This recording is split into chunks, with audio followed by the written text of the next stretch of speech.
Au stade, ce jour-là, vos agents, les agents de votre service qui étaient là, étaient sous le contrôle de qui?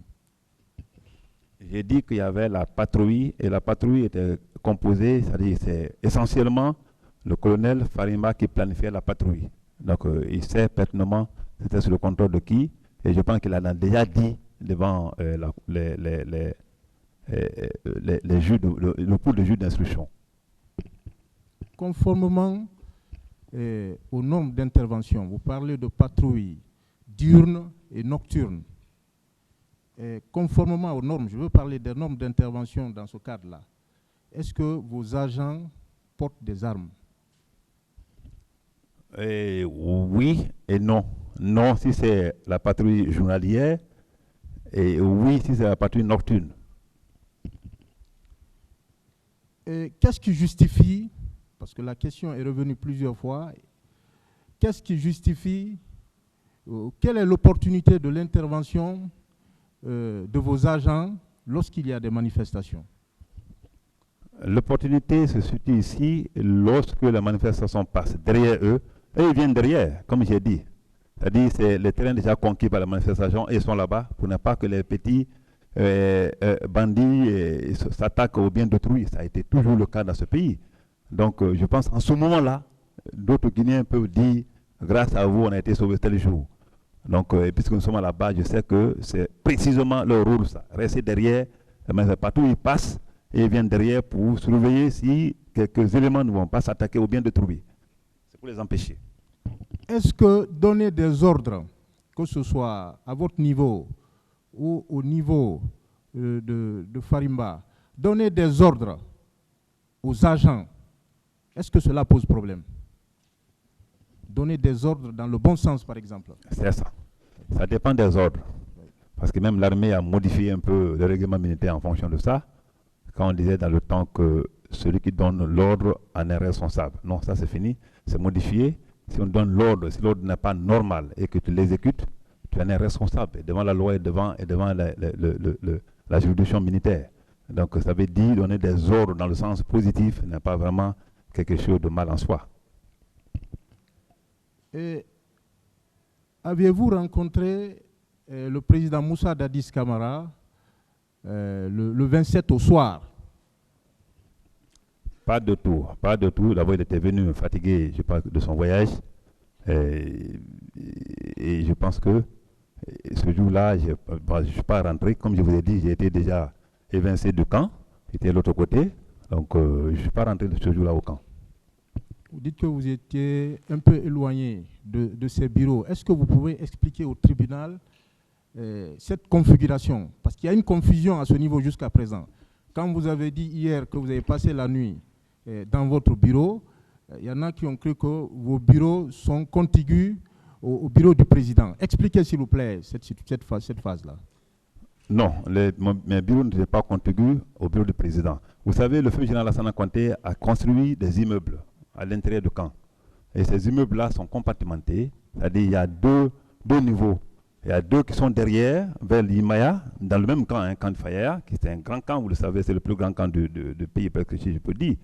Donc, deux bâtiments de l'autre côté, mais tous les autres bâtiments là, de B1 à B13, B12, sont tous l'autre côté où se trouvait la présidence. Donc, et moi j'étais au départ à l'autre côté, donc après mon accrochage avec Toumba, ils m'ont fait sortir, le général Sekouba m'a fait sortir dehors. J'étais maintenant dans un bâtiment isolé, vers Yimaya maintenant là, aux mains, juste à la porte du camp, à 5 mètres ou 2 mètres de la porte du camp. Quelle est la distance qui séparait vos bureaux de ceux du président?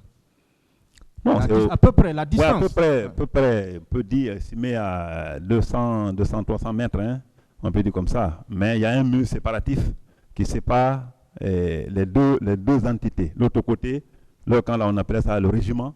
Et nous, on était déjà vers Yimaya depuis le début de l'affaire. Maintenez-vous que les échanges entre M. Sidi Touré et le président Moussa Dadis Camara ne se sont pas déroulés en votre présence? Est-ce que vous le maintenez? Je le maintiens bien et je regrette fortement que ce soit dans ma déposition et que je n'ai pas prêté attention quand la dame faisait la lecture. Certaines personnes se posent toujours la question de savoir ce que vous étiez venu faire au stade du 28 septembre, le 28 septembre 2009. Qu'en dites-vous? Bon, sauf que les gens ne me posaient pas la question de savoir sur d'autres scènes de crimes ou de conflits, pourquoi j'ai été éteint et ceci, cela. Et puisque les autres là a tourné au vinaigre, aujourd'hui on me pose la question pourquoi tu es venu. Quand tu poses la même question au président Cellou Dalein, président Mokhtar ou Baouri, ou Jean-Marie Douré vivait encore, il aurait dit non, c'était nécessaire qu'il soit là. Le fait que j'ai entendu le coup de fusil, je suis venu, c'était un devoir militaire. Ça, c'est un devoir de soldat. Ceux qui ont entendu qu'ils ne sont pas venus, croient aujourd'hui qu'ils sont sauvés. Mais ils ont un cas de conscience. Parce que s'ils avaient agi comme moi, on aurait sauvé davantage de personnes. Portiez-vous une arme ce jour, ceinturon, arme, peu importe? D'abord, généralement, comme vous le savez, je porte les tenues évasées. Donc, pas de ceinturon. Et généralement, je suis habillé comme ça. J'ai les tenues comme ça, et américains, français, façon française, qui sont évasés comme ça, et je ne porte pas de PA et sans ceinturon. Est-ce que vous portiez une arme ce jour? Pas de tout, Monsieur le Président.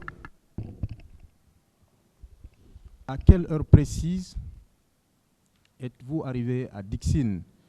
Vous avez dit du côté de la pharmacie Manizé, voilà, jusqu'au vers l'esplanade du stade. À quelle heure précise? J'ai dit que c'est dans les fourchettes de 9h, 10h, entre 9h et 10h.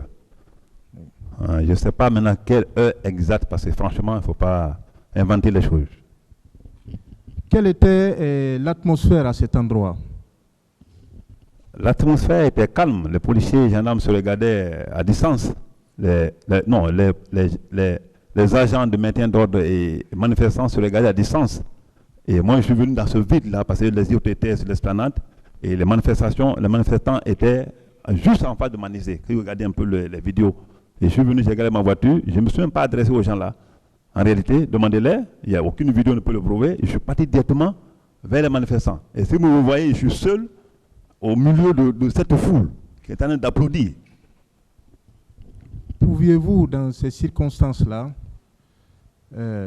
en ce moment précis, tirer sur un manifestant? À moins qu'on soit fou, sinon quelqu'un qui applaudit pour toi, qui est en train de t'ovationner, il n'y a pas de possibilité de tirer. Et mieux, je n'étais pas armé.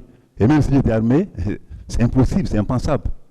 Est-ce que vous auriez pu tirer sur une personne, sur un manifestant dans cette foule et que vous ne soyez pas lynché? C'est pas possible. Tu ne peux pas tirer sur les manifestants, c'est un manifestant, dans une foule comme ça, enthousiasmé, et que les gens continuent à applaudir pour toi. Moi, je ne sais pas comment le chemin là peut être établi.